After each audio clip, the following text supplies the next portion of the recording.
ও চুরি করেছে, আমি নিজে সাক্ষী। আমার ছেলে চুরি করতে পারে না। কেন পারে না? তোমার ছেলে কি ফেরেশতা? আমার ছেলে ফেরেশতা না হইলেও সে আল্লাহকে ভয় করে। তাছাড়া সেই বাড়ির আব্বা চুপ করো। তোর আসল পরিচয় তুই আমারে কইতে দে।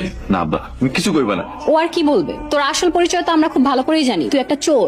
ওর ডান হাতটা ভাঙিয়ে দিই। আপনি আমার ডান হাতে মাইরেন না, এই হাত দিয়ে আমি কোরআন পড়ি না। আমাদের সময় তাসাউদে আমি আঙ্গুল তুলে সাক্ষী দেই আল্লাহ এক। চুরি করার সময় মনে আসছিল না না?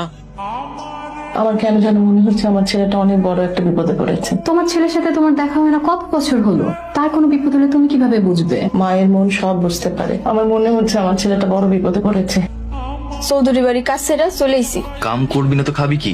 আল্লাহ কপালে যা রাখছে তাই খামো, কিন্তু তোমারে যারা মারছে ওই বাড়ি তার ফিরে যাম না। পাগল মায়া কয় কি? ওরা মুনিব আর আমরা গোলাম, তাকে কথা আমাকে শুনতে হইব। তাই রাজার লগে তো আর রাগ করে লাভ নেই। যাবই কাম কর। তুমি যাই কো, আমি আর ওই বাড়িতে ফিরে যাম না। তোর যাইতে কইছি না, কয়েকদিন পর আমিও যাবো ওই বাড়িতে কাম করতে।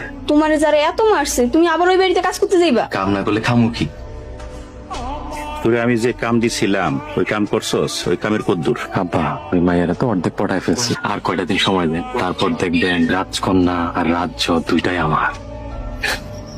এই চোরটা এখানে কি করতে এসেছে? ও বলেছে ও আবার এই বাড়িতে কাজ করতে চায়। তুমি একটা চোরকে কাজে রাখবে? ও বলছে ও আর কোনোদিন চুরি করবে না। তুমি ওকে এই মুহূর্তে এখান থেকে বের করে দাও। ম্যাডাম আপনার যেমনি কইবেন আমি তেমনি চলুক, তারপর এই বাড়ি থেকে আমরা বাই করেন না। তোর আর কোনো কথা শুনতে হবে না, তুই এখন এখান থেকে বের হয়ে যা। আহা, ও ভালো হতে চায়, ওকে ভালো হওয়ার সুযোগ দিবি না? বড় ম্যাডাম ঠিকই কইছে, আমার একটা সুযোগ দেন। দিতে পারি, তবে একটা শর্তে। তুই এখন থেকে সবসময় আমার সেবা করবি, আমার আগে পিছে ঘুরঘুর করবি, দরকার হলে আমার হাত পা টিপে দিবি। নাউজুবিল্লাহ, আপনি একটা মায়া মানুষ, আপনার শরীর আমি স্পর্শ করতে পারবো না। আসছে আমার সাধু মানুষ, মেয়ে মানুষকে স্পর্শ করা পাপ আর চুরি করা পাপ না? আহা, হয়েছে তো, ঠিক আছে। হাত পা টেপা ছাড়া তুমি সব কাজর করবে, ঠিক আছে? যাও ভেতরে যাও। আমি তোকে উচিত শিক্ষা দিয়েই ছাড়বো। কি ব্যাপার, হাত ধরছেন কেন? আরে আমি কি তোমার হাত ধরতে পারি না? দাও না একটু ধরি। একটু লাই দিয়েছি বলে একদম মাথায় উঠে গেছেন নাকি? কেন তুমি এত রেগে যাচ্ছ কেন? আমি কি তোমার হাত ধরতে পারি না? না, পারো না, কারণ তুমি ভুলে গেছো আমি চৌধুরী বাড়ির মেয়ে। আমাকে ধরার অধিকার একমাত্র চৌধুরী পরিবারের ছেলেরই আছে। আরে আমিও তো মোকলেস চেয়ারম্যানের পোলা, আমার বাপেরও ধন সম্পদের অভাব নাই। 2 নাম্বারি 4 নাম্বারি করে কিছু সম্পত্তির মালিক হলে কেউ এলিট ফ্যামিলির হয়ে যায় না। রোজা তুমি কিন্তু এখন বেশি বেশি বলতেছো। বেশি বেশি দেখছস কি?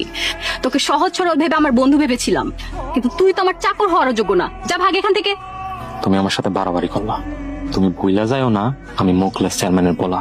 এই, তুই যাবি নাকি তোরে জুতা মাইরা বিদায় করব?